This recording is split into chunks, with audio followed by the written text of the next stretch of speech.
all dressed up and ready to go. He Yes, says, he "Come on, is. Ma.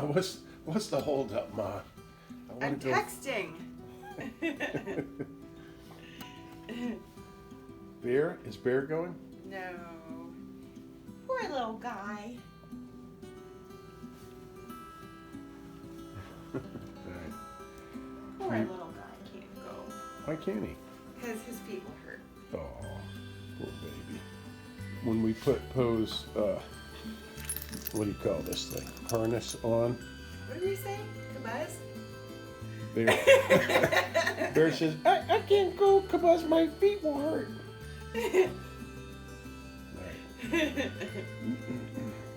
So we're going to walk approximately 4 miles. 7 miles. 7 miles. Yeah.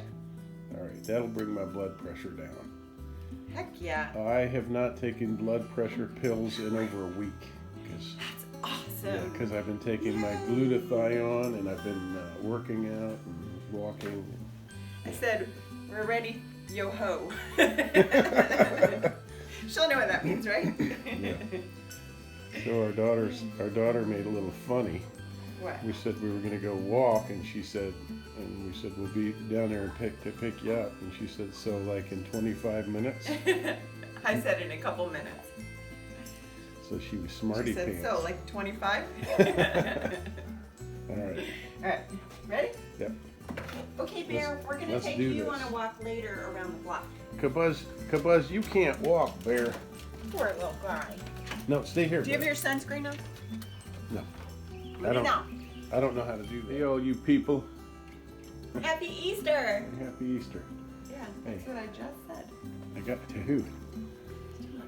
I got something to say to all you people. Let's have a little talk. What's your talk? About running? About walking and running. Do sprints. Do sprints? Don't do static runs. Don't do static runs. All right. Sprint walk. Sprint walk. Farm Girl and I just got through walking. What did we walk? 6 miles? 5. 5 miles. We were going to walk 7, but... And we had an old, well-worn conversation that I preach about all the time, and that is running. And what do I always say? Don't do it because you're going to ruin your knees Well, and your and hips. And your when you joints. say this, when people hearing this right now are about to click pause or stop or leave this video entirely, but listen. I feel like if people would just listen or do the research and face the uncomfortable truth of what they're doing to their knees, it would change. Yeah, because some people really enjoy running. Yeah. Like, I used to love to run. It keeps the weight off, and It I know. does, And what did yeah. I always say? Don't Bad for run your for so knees. long. If Yeah, you're going to yeah, run, yeah. run for 20 minutes or so. And you would run for how long? An hour. So facing the uncomfortable truth is this.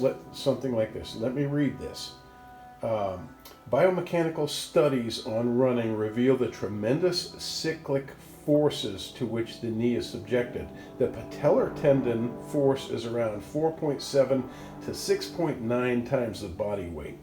And the patellofemoral joint compressive forces 7 to 11.1 times the weight of the jogger. Wow. Okay, so if you're a So if you're a if you 250 pound dude and you're running for 6 miles or 8 miles, We'll say you're 200 pounds. every Yeah. time you land and put that It's like force on 1,400 pounds of weight. exactly, That's a lot.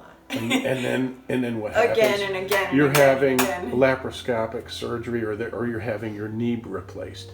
Yeah. And then when see, people can't see down the road. So when you're in your 40s, you're having a knee replacement, and then you can't run. And not only can you not run, but you might not be able to lift. Yeah. So you turn into the thing you didn't want to turn into, which is a Yeah. lethargic person who can no longer exercise. Ugh. This is why the I've been worst. preaching this all this years. Yeah. It's just so dangerous. I'm not a doctor. I'm not an avid runner. I'm not an avid fitness guru, but I have just known too many people. We have relatives and friends who've had Yeah. their knees replaced. And we have had people, we've sat and talked to people who said, so I had my knee replaced, and if it has to be replaced again, I may not be able to do it. So in other words, they may be in a wheelchair. You know? Really? Yeah, Oh. yeah. Or you can have it Yeah, that's replaced once and then maybe again, but after that, if you have trouble, you're Right, done. yeah. It's not So worth it. it's just not worth It's it. better to lift weights, and you can sprint though, because sprinting you're doing for a shorter period of time. You're really working mostly your hamstrings and your quads, and you're going more in a horizontal fashion than up and down. I mean, you're still getting that, but you're more. Yeah. I don't know. So Like it's just like forward motion. it's just like none of us want to hear those uncomfortable things that make it so we have to stop doing the thing we think we need to be doing or the thing we love to do. Right. They don't want to hear smoking is bad. We don't want to hear drinking is bad. We don't want to hear running is bad. But that just sounds counterintuitive that running could damage you. Yeah. Yeah. But there are other ways that you can work your heart out without running, the pounding. yeah, and we walk. Yeah. If walking is very, very good for your heart, cardiovascular, all that, and your pulmonary system, all that stuff. You're not getting quite all of that pressure on your knees. Exactly. I still feel my knees sometimes when I walk for a long time. Yeah, but you're not doing the real damage. And what is the most important thing for damage to your knee? Rest. Rest. And these people You say take fish oil, that will help. fish oil is amazing, but you got to get a really good quality fish oil, and it's not. You really have to do your research. Right. But a lot of people say work through the pain, and that's stupid in this regard. Yeah, not That's very damaging destructive. pain. Yeah. I sometimes feel like a voice in the wilderness when I say this. Some people can run for years and years and not have a problem. A lot of people have problems, though, right? It's genetics and Well, but if you say It's like that, your people are going to say, size, "Well, I I have think. good genes and Yeah, I'm going to yeah. run." And all the people, for years I've said this. I've preached about when you're running, you're landing with so much pressure on your knee, and specifically when you're a heavy person. Like a lot of people who are really heavy, they're trying to get fit. All of a sudden, they got the bug. They're going to get fit. They're doing so much more harm than good. I think that people don't understand that when you gain an extra 150, 200 pounds, your knee stays the same size. There's no change in the size or ability or function in your knee. It's, in fact, the weight is debilitating and thus can be damaging to your joints. Hey, and I haven't even begun to talk about ankles, hips, spine, other tendons, joints, bones that can be damaged by running improperly or excessive running. Walking is just simply a much safer alternative. Yes, running can really help you health-wise, but it can come at a very, very serious cost, especially in later life. I'm telling you, I have begged people and advised people to take care of their knees, and they didn't listen to me or anyone else, and now these same people have had knee surgeries or knee replacements. I asked my own mother to please stop smoking, and she wouldn't, and 40 years later I've watched her be intubated 4 or 5 times and then finally die a slow and agonizing death. You get one body, you got to take care of it. It's not worth it to take chances. Use your body wisely, take care of it, and it will take care of you. That's the way it works. So, anyway, if I can save just one set of knees. Yeah. Or one knee. I am the voice in the wilderness. I think you did it. So get yourself a Fitbit, or what are these things that we wear? VivoFit. Whatever. Fitness. Get out there a and walk. fitness wristband, basically. Almost 14,000 And it will steps. inspire you. Yeah. This is my pressure after our walk today.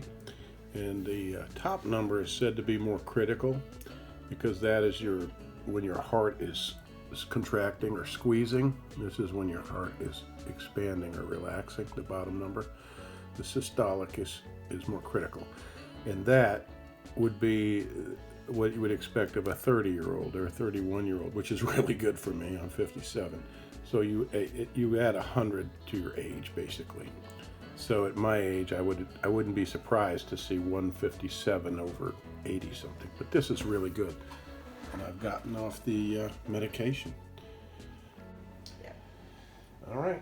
Thanks for for chatting with me. Bye. Okay, so now we're gonna lay back and stretch your arms out. Lift one leg and roll over, keeping your shoulders on the ground.